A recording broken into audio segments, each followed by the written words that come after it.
ননদিনীর eyebrow ভাত। তো ছোট্ট একটা আয়োজন করেছি আমার ননদের জন্য। তো আজকে অনেকটা রাত হয়েছে, আজকে লাঞ্চ টাইমে আসার কথা, কিন্তু উনি ভীষণ ব্যস্ত।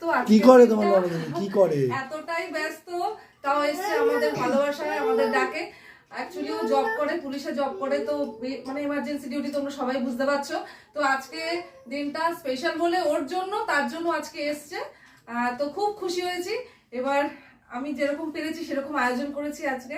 তো ওর কিরকম লেগেছে বা ওর কি বলবে, ও অনেকটাই ক্লান্ত আজকে, অনেকটা টায়ার্ড, তবু এসছে। তো ভালো লাগলো আমাদের খুব। তো সবটাই ওকে খেতে হবে কিন্তু, ঠিক আছে? আমি যা যা কষ্ট করে রান্না করেছি সেটাই, সবটাই তো খাবে, একদম টেস্ট তো করতেই হবে। এবার যাই না কিরকম করেছি আমি।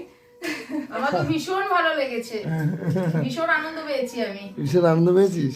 একমাত্র বৌদি না। আচ্ছা ঠিক আছে